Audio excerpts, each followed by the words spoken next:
এরকম মানে আমাদেরকে বসে দেওয়া হয়নি, মানে এরকম বলা হয়েছিল যে পরদিনকে যদি বসি আমাদের মানে এই গাড়িটা নাকি উল্টে রাস্তায় ফেলে দেওয়া হবে।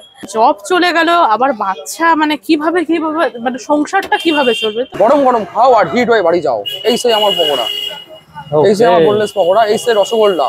খেতে গেলে আসতে হবে কোথায়? Hello guys, welcome back to the channel everyone. আশা করি তোমরা সবাই ভালো আছো আর সুস্থ আছো। আজকে কিন্তু আমি চলে এসেছি ব্যারাকপুরে এবং খেতে যাব কিন্তু দাদা বৌদির ফেমাস দোকানে। না, তোমরা ভুল ভাবছো, আমি দাদা বৌদির বিরিয়ানি খেতে আসিনি। তোমরা যারা যারা ব্যারাকপুর আসো তারা নিশ্চয়ই এই জিনিসটার সাথে ভীষণ অবগত আছো যে দাদা বৌদির বিরিয়ানি যে চেনটা সেটা কিন্তু ফেমাস, মানে ওটার উপরে কোনো বিরিয়ানির তুলনা হয় না। বাট ব্যারাকপুরে কিন্তু আরও একজন দাদা বৌদি আছে যার জীবনের স্ট্রাগলটার সাথে সাথে তার হাতের রান্না এবং তার ফ্রাইড আইটেমের রান্নাগুলো কিন্তু দারুণ। জায়গাটাতে যাব আজকে এবং খেয়ে দেখবো দাদা বৌদির ফেমাস কিছু ফ্রাইড আইটেমস যেগুলো তারা ওই সন্ধ্যেবেলার দিকে চপ টপ এগুলো বিক্রি করেন, সেগুলো খেয়ে দেখবো এবং তার সাথে সাথে কিন্তু এক্সপিরিয়েন্স করবো একটা খুব সুন্দর জীবন যুদ্ধের কাহিনী। হ্যাঁ, তোমরা ঠিক শুনছো। দেখো, জীবন যুদ্ধ তো আমরা সবাই কম বেশি কিন্তু ডিল করি, কিন্তু তার থেকেও যেটা এই জিনিসটা যেটা দাদা বৌদির সাথে হয়েছে, বৌদি কিন্তু জীবনের যে যুদ্ধটা সেটা কিন্তু একটু একটু করে আমাদের থেকেও বেশি পরিমাণ সাফার করছে এবং তার এই সাফারেন্সটা বোধহয় ভগবানও এসেও কিন্তু ঠিক করতে পারবেন না। হ্যাঁ, আমি ঠিক বলছি তোমাদেরকে। আজকে চপ খেতে খেতে এবং তাদের ফ্রাইড আইটেমগুলো খেতে খেতে তাদের কিন্তু সেই জীবন যুদ্ধের কাহিনীটা এক্সপিরিয়েন্স করবো। যারা যারা আজকে আমাকে ফার্স্ট টাইম দেখছো তাদের জন্য বলি, আমি তোমাদের হোস্ট এন্ডোস রাজ, আর তোমরা দেখছো রাজ আনকাট। চলো ভিডিওটা শুরু করা যাক আর এক্সপিরিয়েন্স করা যাক দাদা বৌদির ফেমাস চপগুলো এবং যা যা আরও ফ্রাইড আইটেম আছে তার সাথে জানা যাক এবং এক্সপিরিয়েন্স করা যাক দিদির সেই জীবন যুদ্ধের কাহিনী। চলো।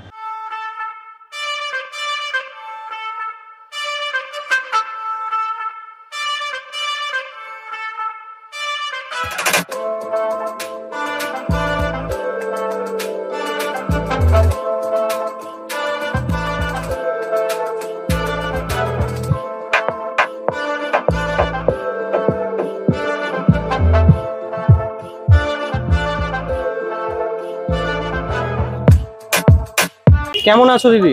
খুব ভালো আছি। তোমার নামটা আগে শুনবো সবার আগে। আমার নাম রজনী গোস্বামী।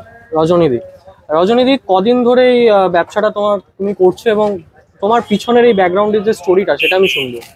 এটা আমার 6 মাস ধরে এটা আমার চলছে, মানে এই ফুড কার্টটা। এর আগে আমি হোম ডেলিভারির ব্যবসাও করেছি, মানে এখনো করি।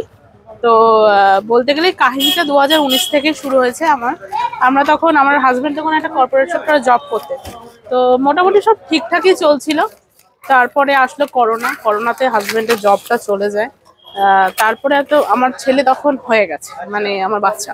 তো তখন আমরা ভাবলাম যে জব চলে গেল, আবার বাচ্চা, মানে কিভাবে মানে সংসারটা কিভাবে চলবে। তো এরকম ডিপ্রেশনের মধ্যে চলে গেছিলাম যে কিভাবে চলবে বা কি হবে। তো কিন্তু আমরা তারপরে ভাবলাম যে এরকম ভাবে তো থেমে থাকলে চলে না, কিন্তু হোম ডেলিভারির বিজনেসটা এতটাও হতো না যেটা কিনা সংসার চলবে। তারপরে এরকম ভাবেই চলছিল। তো তার মধ্যেই হঠাৎ করে আমার একদিন মাথার পেছনে প্রচন্ড ব্যথা ফিল করি আমি। তো সেটা ব্যথা করে করে আমি প্রথমে ডিলেই করেছিলাম, বলতে গেলে যে নর্মাল যেটা 8-5টা করে নর্মাল ব্যথা হয় সেরকম ভেবেছি, কিন্তু সেই ব্যথাটা দিন দিন না বাড়তে শুরু করেছে। তো আমি ভাবলাম যে এটা তো তাহলে নর্মাল ব্যথা হতে পারে না। তো তারপর ডাক্তার দেখালাম, তো ওনারা বললেন যে এটা ব্রেন টিউমার রয়েছে। তো তারপরে ভাবলাম যে আমার সংসারে, মানে হাজবেন্ডের জব চলে গেছে, এদিকে আবার বাচ্চা, তার উপর আবার হচ্ছে কি এইরকম সিচুয়েশন, মানে ব্রেন টিউমার। তো এটা চলবে কি করে আমার, বা এরকম মানে অনেক কিছু একটা তখন হয়, একটা যাই হোক মানুষের যেসব কথা মনে সেরকমই সব কিছু। তো আমি ভাবলাম যে না, এরকম তো থেমে থাকলে চলবে না, একটা বাচ্চা আছে, সংসারটাও আছে। তো তারপরে আমার হাজবেন্ড, তো উনি একটা মানে হোটেলে আদা রসুনের ব্যবসা শুরু করলেন। তো সেটা একটা লোন নিয়ে শুরু হয়েছিল। তো সেটা মানে বলতে গেলে সেই লাভের থেকে লোকসানটা হচ্ছিল বেশি। মানে আমরা তো লাভ করার জন্য মানে বাকি পড়ছিল অনেক, কিন্তু সেটাও চললো না। তো আমি এরকম যখন হোম ডেলিভারি করতাম, তো ভাবলাম যে মানে সবাই বলতো যে ভালো হয়েছে খেতে, আর সবাই ফিডব্যাক ভালো দিত যে সুন্দর লাগছে বা ভালো লাগছে। তো আমি ভাবলাম যে এরকম স্ন্যাক্স আইটেম খোলা যেতেই তো পারে বলে এই স্ন্যাক্স আইটেমের মানে আমরা শুরু করি। তো বলতে গেলে মোটামুটি সবই ফিডব্যাক ভালো আসছিল, সব কাস্টমার ভালো হচ্ছিল, খাচ্ছিল ভালো। তারপরে সবই ঠিকঠাক চলছিল। তারপরে ওই মানুষের বলে না পেছনে লাগা, মানুষের পেছনে লাগা, মানে একদিন এখানে বসি তো আরেকদিন বসতে দিচ্ছে না, জায়গা মানে চেঞ্জ হয়ে যাচ্ছে। জায়গা চেঞ্জ বলতে গেলে কি, মানে আমার মানে যে পুজোর যে সিজনটা বলতে গেলে, যে এই যে জামা কাপড় কেনার ব্যাপার একটা, যে পুজোর 1 মাস আগে থেকে যে হিড়িকটা থাকে, আমি পুরো ওই 1 মাস বসেছিলাম। আমাকে বসতে দেওয়া হয়, হ্যাঁ, মানে আমি যেখানে বসেছিলাম কারোর দোকান না সেটা, এরকম বলা হয়েছিল যে পরদিনকে যদি বসি আমাদের মানে এই গাড়িটা নাকি উল্টে রাস্তায় ফেলে দেওয়া হবে। মানে আমরা হাতে পায়ে ধরার মতো যে আমাদের এই পুজোর 1 মাস সময় দিন, মানে এটাই তো ইনকাম করার, মানে খাবার বিজনেসে যেটা বলে, হ্যাঁ, মানে মানে বাচ্চাটাকেও পর্যন্ত কিছু কিনে দিতে পারিনি, মানে এমন একটা সিচুয়েশন হয়েছিল সেই সময়। তো যাই হোক, আমি তারপর থেকে আমাদের অনেক সবাই আমাদের কাউন্সিলর দাদা যিনি আছেন অনেক হেল্প করেছেন। তো এখন মোটামুটি বসছি এখানে, ঠিক আছে, অসুবিধা হচ্ছে না। তো আর ওই যে ব্রেন টিউমারের যে ঘটনাটা, এটা যখন আমার বলেছিলেন যে ডাক্তার বলেছিলেন যে অপারেশন করতে হবে, অ্যালোপ্যাথি ডাক্তার, তো অ্যালোপ্যাথি ডাক্তার অপারেশন, ওই মুহূর্তে আমাদের এতটাও সামর্থ্য ছিল না যেটা কিনা অপারেশন করব। আর এদিকে বাচ্চা ছোট, এদিকে টাকা পয়সার তো একটা ব্যাপার আছে। তো আমরা একটা হোমিওপ্যাথি ডাক্তার দেখাই, তো উনি বললেন যে এটা না বাড়বে না কমবে, একই জায়গায় রয়ে যাবে। তো আমি সেই ওষুধটাই খাচ্ছি এখন, আপাতত আগের থেকে ভালো আছি, অসুবিধা হচ্ছে না। কিন্তু একটা নতুন প্রবলেম শুরু হয়েছে, যেটা গল ব্লাডার স্টোন, 16 তারিখে অপারেশন আছে। তো বলতে গেলে ভগবান আমি একটু উপরে উঠছি যখন আমার সেই টেনে নিচে নামিয়ে দিচ্ছে, এরকম একটা ব্যাপার। মানুষও তো আছেই, ভগবান আমার সাথে শুরু করেছে। যাই হোক, আমি হার মানছি না, জীবন মানেই যুদ্ধ চালিয়ে যাচ্ছি, দেখা যাক কি হয়। ওকে, আর দিদির কাছে কি কি আইটেম তোমার পাওয়া যায়? আমার কাছে এখানে আছে এই যে চিকেন ললিপপ, এটা মোটামুটি 100 গ্রাম ওজন আছে, অ্যাপ্রক্সিমেটলি এটা 30 টাকা দাম। এটা চিকেন পপকর্ন, এটা 50 টাকা 10 পিস, মানে 5 টাকা করে পিস হচ্ছে। এটা চিকেন সাটে 35 টাকা পিস। এটা হচ্ছে কি বোনলেস চিকেন পকোড়া, এটা 15 টাকা পিস। আর এছাড়া আমাদের এখানে আছে ভেজ মোমো 40 টাকায় 6 পিস, আর চিকেন মোমো 50 টাকায় 6 পিস, মানে 50 টাকায় 5 পিস। আর কেউ যদি নিতে চাই 1 পিসও আমরা দিয়ে থাকি, মানে 10 টাকা করে পিস হচ্ছে। 10 টাকা করে পার পিস। আমাদের এখানে স্টুডেন্টরা পড়তে আসে, তাদের কথা চিন্তা ভাবনা করে যে আমরা 1 পিসও দিয়ে থাকছি। হ্যাঁ, এবার মানে অনেক জায়গায় হাফ প্লেট দিতে হবে, মানে খেতে হবে, অনেক জায়গায় 1 প্লেট খেতে হবে। এখানে এরকম না, 1 পিস চাইলে 1 পিস দেবে, সিঙ্গেল পিসও তোমরা পেতে পারো। এবার কেউ যদি এখানে বসে 1 প্লেট মোমো খায়, তাদেরকে আমরা আনলিমিটেড চিকেন স্যুপ দেবো। ওকে, আর একটা জিনিস শুনছিলাম যে তোমার কাছে ফ্রাইড রাইসের একটা ইয়ে রয়েছে। আজকে সেটা করিনি, এখানে ফ্রাইড রাইস আর 4 পিস চিলি চিকেন বোনলেস দিয়ে হচ্ছে কি 100 টাকা কম্বো। ওকে, 100 রুপিসের কম্বো, কিন্তু তোমার আমি যা দেখেছি তোমার প্লেট ভর্তি একদম ফ্রাইড রাইস থাকে। হ্যাঁ, এরকম একটা অ্যামাউন্ট হয়, যদি একটু দেখাও। এরকম একটা প্লেটে এরকম উঁচু উঁচু করে থাকে, হ্যাঁ, মানে মোটামুটি একজনের পক্ষে এনাফ, মানে একজন মোটামুটি খেয়ে নিতে পারবে।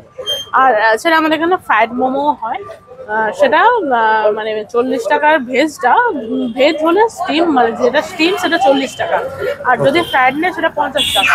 আর যদি চিকেন নেয় তাহলে সেটা হচ্ছে কি স্টিম 50 টাকা, যদি ফ্রাইড নেয় সেটা 60 টাকা, মানে 10 টাকা করে বেশি। আর এই 6 মাসে যে বিজনেসটা তুমি করছো, এখান থেকে কি কিছুটা হলেও তোমার সেই যে সাফারিংটা সেটা একটু কমছে? হ্যাঁ, মোটামুটি আমি যে ইএমআই যেগুলো চালাই, মানে লোন নিয়ে যে আমি ব্যবসাটা আগে শুরু করেছিলাম, সেই ইএমআই এর টাকা বলতে গেলে সপ্তাহে সপ্তাহে সেটা, আর আমার সংসার, বাচ্চার পড়াশোনা সবকিছু, মানে এই একটা ফুডকার্ট যেটা আমার একটা ভরসা, মানে এর উপর থেকেই আমার সবকিছু চলছে। মানে পেট রুজি রোজগার বলতে গেলে এই একটাই, যেটা কিনা আমার পেট চলে। আমি নিয়েছি কিন্তু হচ্ছে এখন এই রজনীদির হাতের যে ফেমাস পকোড়া, বোনলেস চিকেনের পকোড়া, সেটা একটু পুরো বমের মতো লাগছে, কিন্তু একটা পুরো ক্রিকেট বল টাইপের কিন্তু রয়েছে। এই পকোড়াটা একদম গরম গরম, ভাঙিয়ে দেখি কি কি আছে ভেতরে। এত গরম যে হাত দেওয়া যাচ্ছে না। পকোড়াটার ভেতরে কিন্তু ভর্তি চিকেন রয়েছে। যদি আমি ভাঙি পুরো পকোড়াটাকে, ছ্যাঁকা ছ্যাঁকা, না প্রেমের ছ্যাঁকা নয়, গরমের আগুন ছ্যাঁকা, সেটা হচ্ছে ভিটা। বড় সাইজের কিন্তু একটা চিকেনের পিস রয়েছে এখানে। আর একটু পকোড়াটা টেস্ট করা যাক, তারপরে তোমাদেরকে বলছি।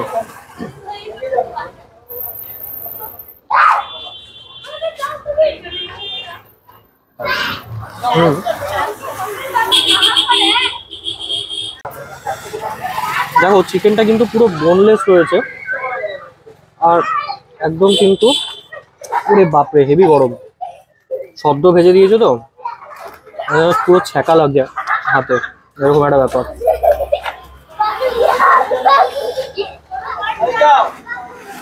এইরকম সাইজের কিন্তু তোমরা একটা ভেতরে পুরো চিকেন পাচ্ছ, একদম বোনলেস চিকেন, হেভি গরম জিনিসটা।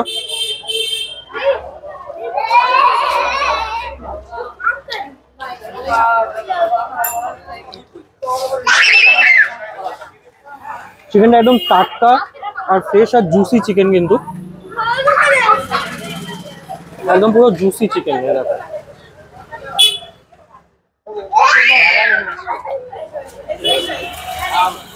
কি নিয়ে এসছো? চিকেন পপকর্ন আছে, মুরগির বাচ্চা আছে, মুরগির বাচ্চা। খেতে গেলে আসতে হবে কোথায়? ব্যারাকপুর চিড়িয়ামোড় শান্তিবাজার অ্যাপোলো ফার্মেসি পাশে। হ্যাঁ, এই যে মুরগির বাচ্চা, মুরগির বাচ্চা মাত্র 50 টাকায় মুরগির বাচ্চা। মাত্র 50 টাকায় কিন্তু এটা হাফ প্লেট আছে, এটা হাফ প্লেট আছে। হ্যাঁ, 50 টাকায় আমি 10 পিস দিচ্ছি। আমি কিন্তু এখন নিয়ে নিয়েছি হচ্ছে এই যে ছোট ছোট চিকেনের বাচ্চা, যেটা দাদা চিকেনের বাচ্চা বলছে, বাট বেসিক্যালি হচ্ছে এগুলো চিকেন পপকর্ন। এর দাম কিন্তু হচ্ছে তোমার 10 পিস 50 টাকা। খেয়ে দেখি কিরকম, বোনলেস চিকেন তো বোঝাই যাচ্ছে, বাট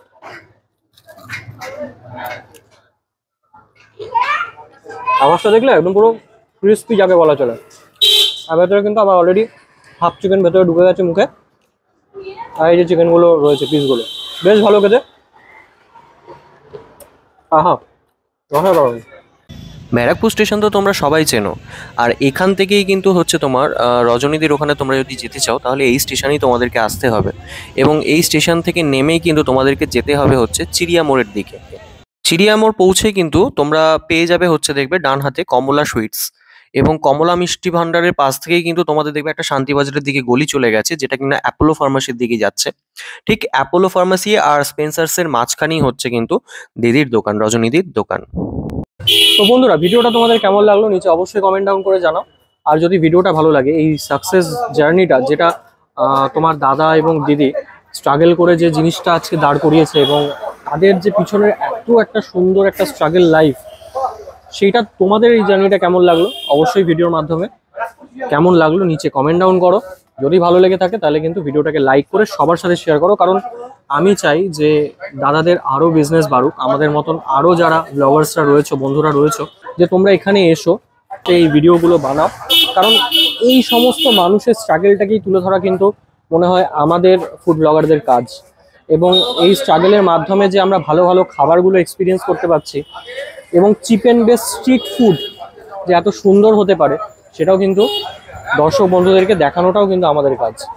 যাই হোক, আর বেশি কথা বাড়াবো না, ঝটপট চ্যানেলটাকে সাবস্ক্রাইব করো। দেখা হচ্ছে আবার কোনো একটা নতুন এক্সাইটিং ভিডিওতে। বস ততক্ষণের জন্য স্টে টিউন, ভালো থাকো, সুস্থ থাকো, আর খেতে থাকো। অবশ্যই এসো এখানে ব্যারাকপুরে চিড়িয়ামোড়ের শান্তিবাজার এরিয়াতে। বাই।